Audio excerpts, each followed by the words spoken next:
वंदे मातरम। आप सभी दर्शकों का आरजी टुडे दिल्ली न्यूज में स्वागत है। दिल्ली विधानसभा का चुनाव जोरों पर है। अपनी अपनी पार्टी अपनी अपनी घोषणाएं कर रही है, जबरदस्त रैलियां हो रही है, बड़े बड़े नेताओं की रोड शो और भाषण हो रहा है। आज किरारी विधानसभा में योगी आदित्यनाथ ने आधा घंटा के भाषण में किरारी विधानसभा के लोगों से कहा, जोर से मुट्ठी बांधकर किरारी विधानसभा में भारतीय जनता पार्टी की पताका फैल रही है। नमः पार्वती पतये हर हर। लोकप्रिय सांसद श्री योगेंद्र चंदोलिया जी, भारतीय जनता पार्टी के लोकप्रिय प्रत्याशी श्री बजरंग शुक्ला जी, आज मुझे आप सबके बीच में आने का अवसर प्राप्त हुआ है। मैं जब दिल्ली विधानसभा चुनाव की दृष्टि से आया हूं तो नजदीक से मुझे यहां की सड़कों को भी देखने का अवसर प्राप्त हो रहा है। मैं कल ही रात्रि को प्रयागराज से लखनऊ आया। उत्तर प्रदेश में प्रयागराज की धरती पर इस सदी का पहला महाकुंभ का आयोजन पूरी भव्यता के साथ हो रहा है। 13 जनवरी से पौष पूर्णिमा से आज 23 जनवरी तक इन 10 दिनों में 10 करोड़ श्रद्धालुओं ने प्रयागराज में मां गंगा, मां यमुना और मां सरस्वती के त्रिवेणी के संगम में पावन स्नान करके पुण्य के भागीदार बने हैं। आप प्रयागराज में जाएंगे तो अच्छी शानदार सड़कें मिलेंगी, कहीं गंदगी नजर नहीं आएगा, बिजली पूरी मिलेगी, कनेक्टिविटी चाहे वह सड़क की हो, रेल की हो या फिर हवाई जहाज की, तीनों की बेहतरीन कनेक्टिविटी प्रयागराज के लिए उपलब्ध रहेगी। मां गंगा के तट पर लगने वाला इस सदी का सबसे बड़ा महाकुंभ प्रधानमंत्री मोदी जी के विजन के अनुरूप देश और दुनिया से आने वाले श्रद्धालुओं को न केवल आकर्षित कर रहा है बल्कि पुण्य का भागीदार भी बना रहा है। नमामि गंगे परियोजना के बाद मां गंगा की अविरल और निर्मल धारा का दर्शन देश और दुनिया कर रहा है, संगम में स्नान कर रहा है। कल आपने देखा होगा उत्तर प्रदेश सरकार के मेरे सभी मंत्रीगण, 54 मंत्री मेरे साथ प्रयागराज के संगम में एक साथ डुबकी लगाए हैं, पुण्य के भागीदार बने हैं। हम सब सौभाग्यशाली हैं कि देश और दुनिया से आने वाले श्रद्धालुओं की सेवा करने का इस महाकुंभ के बहाने हमें अवसर मिला और उत्तर प्रदेश को नजदीक से देखने का अवसर इन सभी पूज्य संतों को, श्रद्धालुओं को प्राप्त हो रहा है। अगर एक मुख्यमंत्री के रूप में मैं और मेरे मंत्रीगण प्रयागराज के संगम में स्नान कर सकते हैं तो मैं पूछना चाहता हूं, दिल्ली में आम आदमी पार्टी के अध्यक्ष से अरविंद केजरीवाल जी से मैं पूछना चाहता हूं, क्या यमुना जी में वह भी अपने मंत्रियों के साथ जाकर के स्नान कर सकते हैं क्या?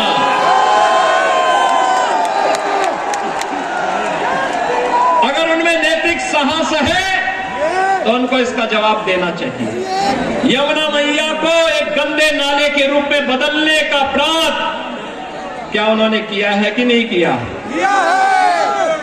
और अगर वह व्यक्ति इस बात का अपराधी है तो फिर मुझे नहीं लगता है कि जनता की जिस जनता जनार्दन की इस अदालत में उन्हें कोई माफी दी जानी चाहिए।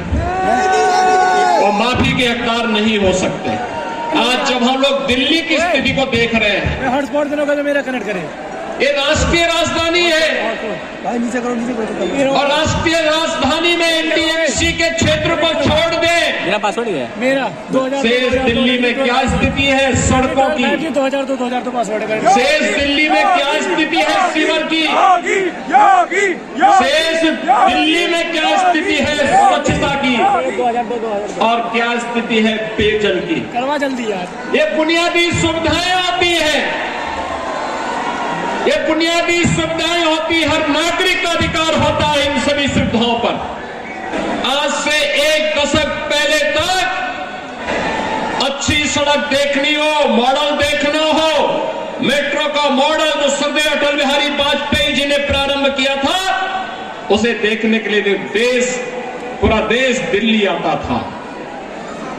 सड़कों की बात होती थी दिल्ली आता था, स्वच्छता की बात होती थी दिल्ली आता था, कोई नया कार्य होता था उसको देखने के लिए लोग दिल्ली आते थे। क्या बना दिया है? सड़क पे गड्ढा है या गड्ढे में सड़क है, कोई पता ही नहीं लग रहा है। मैं जब से चल रहा हूं यही दिल्ली के अंदर देख रहा हूं। ये हमने खिलवाड़ करने की छूट एक व्यक्ति को और उनके गिरोह को क्यों दे दी है? स्वच्छता की स्थिति कितनी दुर्गतिपूर्ण है। कूड़ा का ढेर पड़ा हुआ है, गंदगी का ढेर बना हुआ है। दिल्ली राष्ट्रीय राजधानी के अंदर इस प्रकार की दुर्गति हो, सीवर बहरा सड़कों पर, हमारे वाहनों को भी उसी सीवर के बहते हुए सीवर से गुजरना पड़ा। और अभी तो पेयजल का भीषण संकट आने वाला है। दिल्ली में आम आदमी पार्टी की सरकार का पाप का भुगतान हमारी पावन मथुरा वृंदावन के श्रद्धालुओं को और संतों को भी उठाना पड़ता है। जब भी नमामि गंगे परियोजना के अंतर्गत मां यमुना की शुद्धता की बात आई, स्वच्छता की बात आई, तो अरविंद केजरीवाल एंड कंपनी ने कोई सहयोग नहीं किया। ये सहयोग नहीं करना चाहते, कोई विकास का कार्य नहीं करना चाहते, किसी विकास की परियोजना का मौके पे जाकर के भौतिक सत्यापन नहीं करना चाहते, जनता को बुनियादी सुविधा मिले, उसका अधिकार प्राप्त हो, ये वे काम नहीं करना चाहते। इनका तो एक ही कार्य है, प्रातः काल होते ही सोशल मीडिया पर झूठे ट्वीट करना, झूठी फिल्मों का प्रदर्शन करना, झूठे प्रेस वक्तव्य और प्रेस वार्ता के माध्यम से केवल गुमराह करने वाले वक्तव्यों को देना। जितना समय झूठ बोलने की एटीएम के रूप में आम आदमी पार्टी और उनके नेता समय बर्बाद करते हैं, ये झूठ का एटीएम बनने की बजाय अगर उन्होंने जनता की जन सुविधा और विकास के बारे में सोचा होता तो 10 वर्ष में दिल्ली की कायाकल्प हो गई होती। इन लोगों ने दिल्ली को तो एक कूड़ा घर बना दिया है, दिल्ली को व्यवस्था का एक अड्डा बना दिया है। आजकल मैं सुन रहा हूं अपने भाषणों में से अरविंद केजरीवाल जी बार बार उत्तर प्रदेश की चर्चा कर रहे हैं, लेकिन उनको भूलना नहीं चाहिए अब मॉडल के रूप में उत्तर प्रदेश को लोग देख रहे हैं। मैं पूछना चाहता हूं, दिल्ली के अंदर भी ओखला औद्योगिक क्षेत्र है और पिछले 10 वर्ष में उद्योग ना के बराबर लगे हैं, कोई सुविधा नहीं। आम आदमी पार्टी ने एक सुनियोजित साजिश के अंतर्गत ओखला दिल्ली के अंदर उद्योग तो नहीं लगने दिए, कोई रुचि भी नहीं ली, लेकिन इसमें बांग्लादेशी घुसपैठियों को और रोहिंग्या को जरूर बसाने का काम किया है। आम आदमी पार्टी के नेताओं के घर में आधार बनाने की मशीन के माध्यम से आधार बांटे जाते हैं इन बांग्लादेशी घुसपैठियों को, और दूसरी तरफ उत्तर प्रदेश में न्यू ओखला के रूप में नोएडा की तस्वीर भी आप सबके सामने है। दिल्ली की सड़कों को और नोएडा की सड़कों को जाकर के देखो, जमीन आसमान का अंतर नजर आएगा। उत्तर प्रदेश के शिक्षण संस्थानों को, उत्तर प्रदेश के मेडिकल कॉलेजेस को, और दिल्ली के अंदर यहां की राज्य सरकार के द्वारा चलाए जाने वाले वे जर्जर विद्यालय के भवनों को देख करके आप अंदाजा लगा सकते हैं कि बच्चों के भविष्य के साथ इनका व्यवहार क्या है। एक सुनियोजित साजिश के तहत दिल्ली की जनता को तो इन्होंने जन सुविधाओं से वंचित रखा ही, साथ साथ राष्ट्रीय सुरक्षा के साथ खिलवाड़ भी इन्होंने उन अपने शरारत भरी कृत्यों से किया है। आपने देखा होगा 2020 में दिल्ली के अंदर किस तरीके से दंगे करवाए गए और आम आदमी पार्टी के पार्षद और उनके विधायकों की संलिप्तता इस पूरे षड्यंत्र में सामने आई थी। ये लगातार राष्ट्रीय सुरक्षा के साथ खिलवाड़ कर रहे हैं। स्वाभाविक रूप से जो अपने गुरु सर्वोदय अन्ना हजारे को धोखा दे सकता हो, देश को भी धोखा दे रहे हैं, जनता जनार्दन को भी धोखा दे रहे हैं। लगातार अपने वक्तव्यों के माध्यम से ऐसे वक्तव्य जारी कर रहे हैं जिसमें अब मैं विश्वास के साथ कह सकता हूं कि दिल्ली की जनता आने वाली नहीं है। और मैं यही अनुरोध करने के लिए आया हूं। मैं आपसे एक बात और कहना चाहता हूं, जो यहां पर आम आदमी पार्टी की सरकार और आम आदमी पार्टी जो लगातार कह रही है कि इन्होंने यहां पर बिजली दी है, बहनों और भाइयों, एनडीएमसी का क्षेत्र जहां बिजली मिलती है 24 घंटे, वह गृह मंत्रालय और शहरी विकास मंत्रालय भारत सरकार के अंतर्गत आता है।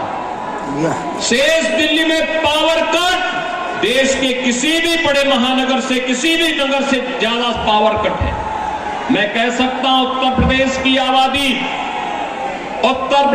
आबादी 25 करोड़ की है। हर जिला मुख्यालय को 24 घंटे की बिजली आज के दिन पर हम दे रहे हैं। और बिजली का पर यूनिट दाम उत्तर प्रदेश में एक सामान्य उपभोक्ता के लिए अगर है यह 3 से 3.5 रुपए है, इससे ज्यादा नहीं है। दिल्ली में यही 9 से लेके 10 रुपया है, यानी उत्तर प्रदेश से 3 गुना पैसा लेते हैं, लेकिन 24 घंटे बिजली यहां पर नहीं दे पा रहे हैं। जो लोग आपके साथ खिलवाड़ कर रहे हैं, आपको जन सुविधाओं से वंचित कर रहे हो, दिल्ली की पूरी तस्वीर को बदसूरत कर रहे हो, राष्ट्रीय सुरक्षा के साथ खिलवाड़ कर रहे हो, ऐसे लोगों को सत्ता में दोबारा आने का कोई अधिकार नहीं होना चाहिए, कोई अधिकार नहीं होना चाहिए। आज आपके सामने भारतीय जनता पार्टी की डबल इंजन की सरकारें आपके पास काम करती हुई अगल बगल के राज्यों में नजर आ रही है। उत्तर प्रदेश है, हरियाणा है, राजस्थान है, मध्य प्रदेश है, छत्तीसगढ़ है। इन सभी राज्यों में जाकर के देखो। मैं कल एक न्यूज पढ़ रहा था कि पंजाब की कुछ बहनें आम आदमी पार्टी के कार्यालय का घेराव की है, अरविंद केजरीवाल के घर का घेराव की है और ये इस बात को लेके कही है कि जो वायदा किया था इन्होंने पंजाब में सरकार बनाने के पहले कि 1000 रुपया हर महिला को देंगे, ये दिया ही नहीं और वे महिलाएं इसलिए घेराव करने के लिए आई थी। इन्होंने यहां पे दिल्ली में भी घोषणा की कि मुल्ला और मौलवी को यहां पर पहले से ये लोग वेतन देते थे। आज दिल्ली की आर्थिक स्थिति इतनी बदहाल कर चुके हैं कि उनको भी कई महीनों का नहीं मिला, और जब वहां से हो हल्ला शुरू हुआ तो इन्होंने उसको डाइल्यूट करने के लिए कहा कि हम पुजारियों को भी देंगे। मैं पूछना चाहता हूं अरविंद केजरीवाल जी से और उनकी पूरी टीम से, क्या किसी मंदिर के सुंदरीकरण की कार्य योजना को उन्होंने कभी आगे बढ़ाया? मॉडल देखना हो तो आइए काशी में काशी विश्वनाथ धाम को देखिए। मॉडल देखना हो अयोध्या में श्री राम जन्मभूमि पर मॉडल देखना हो तो प्रयागराज में आइए। प्रयागराज में महाकुंभ के आयोजन स्थल को देखो। आस्था का सम्मान ऐसे होता है। 1000 से अधिक ऐसे विरासत से जुड़े हुए धार्मिक और आध्यात्मिक स्थलों के पुनरुद्धार और सुंदरीकरण का कार्य के लिए उत्तर प्रदेश के अंदर चल रहा है या पूरा हो चुका है। बहनों और भाइयों, यहां पर आम आदमी पार्टी आपकी भावनाओं के साथ खिलवाड़ कर रही है, लेकिन वे भत्ता देने की बात और मानदेय देने की बात करते समय भूल गए भगवान वाल्मीकि के समय से वाल्मीकि समुदाय से जुड़े हुए तमाम हमारे संत वाल्मीकि मंदिरों में पूजा अर्चना करते हैं, उनको उन्होंने भुला दिया। उनके एजेंडे में कहीं नहीं।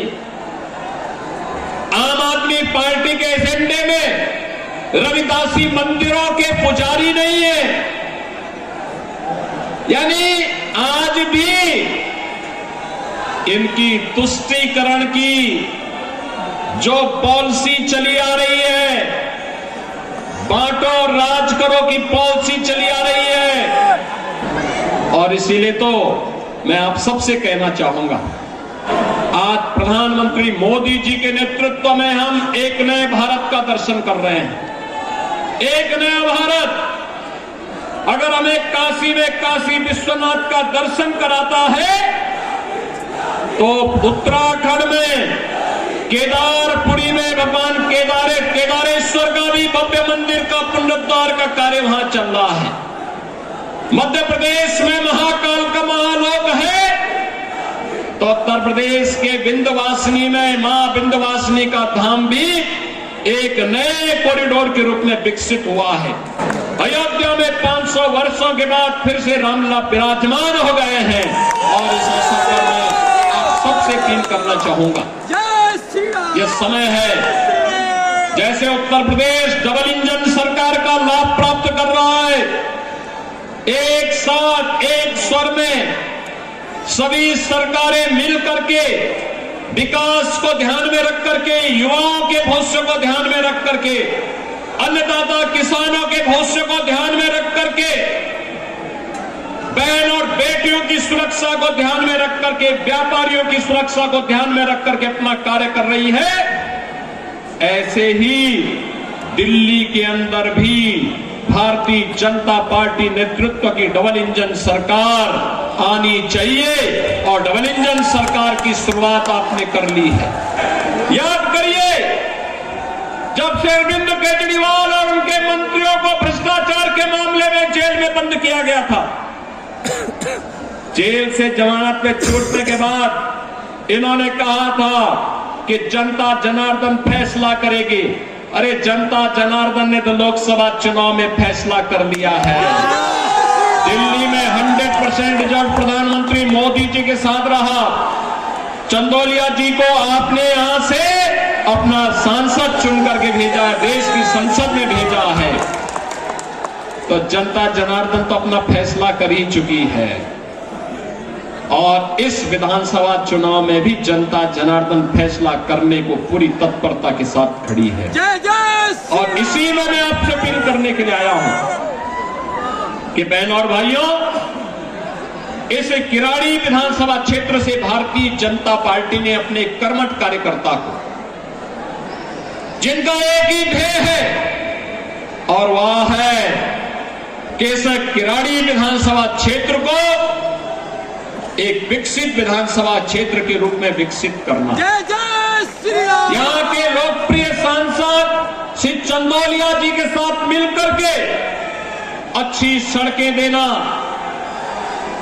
सीवर लाइन बिछाना, पेयजल की पुख्ता व्यवस्था करना, स्ट्रीट लाइट को दुरुस्त करना, सफाई और स्वच्छता के मानक पर एक आदर्श विधानसभा के रूप में विकसित होना, बहन और बेटियों को सुरक्षा प्रदान करना, युवाओं के लिए रोजगार के अवसर उपलब्ध करवाना, उत्तम शिक्षा के, उत्तम स्वास्थ्य के केंद्र को बेहतरीन तरीके से, मॉडल तरीके से संचालित करने का कार्य, और इसको करने के लिए यहां पर राम भक्त बजरंग बली के रूप में बजरंग शुक्ला आपके बीच में उपस्थित हैं, भारतीय जनता पार्टी के प्रत्याशी के रूप में। मेरी आप सबसे अपील है कि डबल इंजन सरकार से ही दिल्ली की कायाकल्प होगी, और डबल इंजन सरकार के प्रतिनिधि के रूप में बजरंग शुक्ला को दिल्ली विधानसभा में चुन करके भेजें। आप सब भेजेंगे? जनता जनार्दन का आशीर्वाद इस बजरंग शुक्ला को प्राप्त होगा। दोनों हाथ ना करके अपना आशीर्वाद दे करके बोले, जहां तक मेरी आवाज जा रही है, एक घरों के ऊपर में लोग बैठे हुए हैं, सभी से मेरी अपील है, जहां तक मेरी आवाज जा रही है, घर के ऊपर हो, सड़क हो, अगल बगल हो, जहां तक मेरी आवाज जा रही है, बजरंग शुक्ला को आप आशीर्वाद देंगे, दिल्ली के कूड़े से निजात पाएंगे, ये झूठ बोलने की एटीएम मशीन से मुक्ति पाएंगे, यमुना मैया की शुद्धि के अभियान में सहभागी बनेंगे। तो मेरे साथ बोलेंगे, जय श्री राम, जय जय Shri Ram.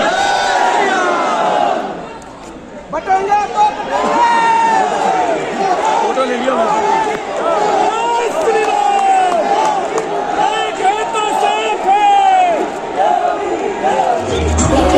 RG today Delhi news, जो दिखाती है आपके क्षेत्र से संसद तक की खबरें। सच्ची खबरें देखने के लिए सब्सक्राइब करें।